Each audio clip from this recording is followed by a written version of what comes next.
দেখুন, বিতর্ক বহস এটা যদি কোনো বিষয় নিয়ে হয়, আলোচনা পর্যালোচনা,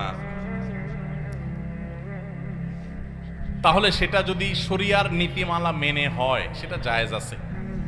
সাহাবীদের ভিতরে বিভিন্ন বিষয় নিয়ে কথোপকথন হয়েছে, যুক্তিতর্ক পরস্পরের মধ্যে দেয়াদেয়ি হয়েছে, অনেক ঘটনা এরকম ঘটেছে। একজন একটাকে বলেছেন, তার সপক্ষে তিনি যুক্তি দিয়েছেন, আরেকজন তার সপক্ষে তিনি দলিল প্রমাণ হাজির করেছেন।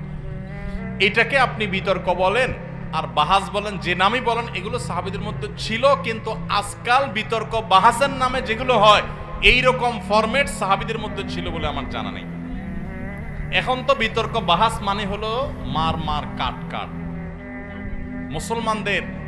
মুসলমানদের সর্বাঙ্গে ব্যথা, হাজারটা বিপদ, হাজারটা সমস্যা।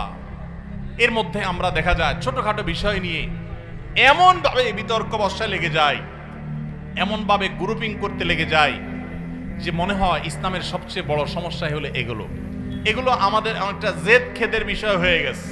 এখানে হক অন্বেষণ করার চাইতে জেদ খেদটা বেশি গুরুত্বপূর্ণ হয়ে গেছে। এই জন্য আজকাল যত বিতর্ক বাহাস হয়, ইন্টারেস্টিং বিষয় হলো এগুলাতে কেউ হারে না, কেউ হারেনি। কোনো বাহাসে কেউ হারছে শুনছেন আজ পর্যন্ত? সব পক্ষই জিতে, সবাই মনে মনে খুশি। হ্যাঁ, আমরা জিতে গেছি, আমাদেরটা হক প্রমাণ হয়ে গেছে। আরেকজন বলে আমারটা হক প্রমাণ হয়ে গেছে। কি লাভ রে ভাই?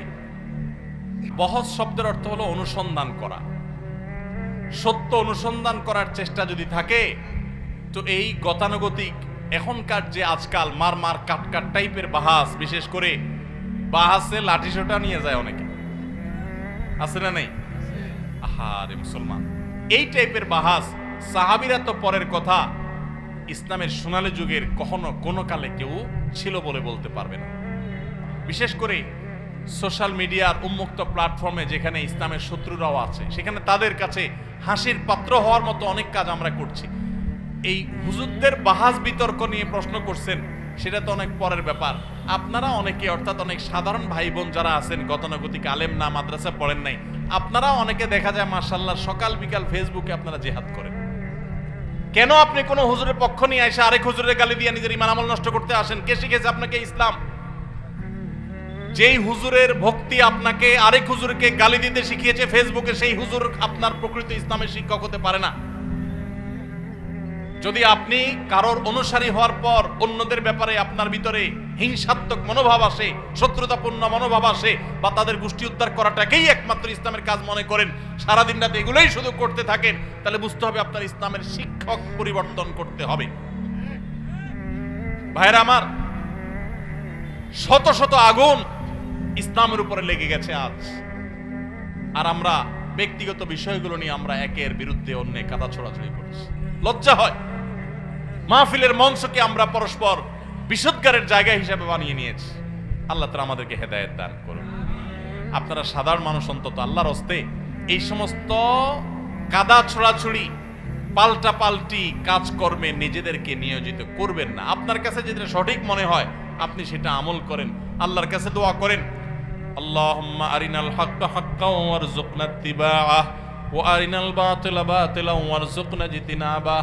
আল্লাহ, আমার কাছে যেটা সত্য, আপনার কাছে যেটা সত্য, সেটা যেন আমার কাছে সত্য হিসাবে উদ্ভাসিত হয়ে যায়, উন্মোচিত হয়ে যায়। আমি যেন সত্যটা বুঝতে পারি। আল্লাহ আমাকে হেদায়েত দান করেন, ইহদিনাস সিরাতাল মুস্তাকিম।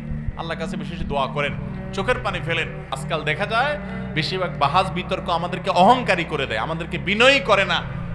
এমন বাহাস বিতর্ক আপনারা কখনো শুনছেন কিনা জানি না, আমি কখনো শুনি নাই যে বাহাস বিতর্কের পর, অর্থাৎ আমাদের সমাজে বাহাস বিতর্ক হয় সচরাচর, এগুলো কথা বলছি, যে বাহাস বিতর্কের পর কেউ না এক পক্ষ বলেছে যে যাক আলহামদুলিল্লাহ, আমি আমার ভুলটা বুঝতে পেরেছি, আমি আসলে ভুলের মধ্যে ছিলাম, সরি, আমি আমার প্রতিপক্ষ ভাইয়ের কথাটা মানছি, কারণ আমার কাছে সত্য মনে হয়েছে। এরকম শুনছেন কখনো? এই জন্য বলছে যে বিতর্ক বাহাসে কেউ কোনোদিন হারে না, এবং সেখানে সত্য খুব কমই জিতে, তার্কিক জিতে। যার তর্কের গলার জোর, চাপার জোর যত বেশি, বেশিরভাগ সেই জিতে। ঠিক না বে ঠিক? এগুলো নাজায়েজ আমি বলছি না, শরিয়ার গণ্ডিতে উসুল মেনে যদি হয় অবশ্যই হতে পারে, কিন্তু সেগুলোতে সৌন্দর্য থাকা উচিত। খুব দুঃখজনক বিষয়, ইসলামের গুরুত্বপূর্ণ একটা বিষয় হলো আখলাক, সে আখলাক আজ আমাদের নিজস্ব মুসলমান ভাইদের সাথে আমরা দেখাতে পারছি না। ভিন্ন মতের মুসলমান, সেও তো আমার ভাই, দিন শেষে কেন তাকে আমি শত্রু মনে করব?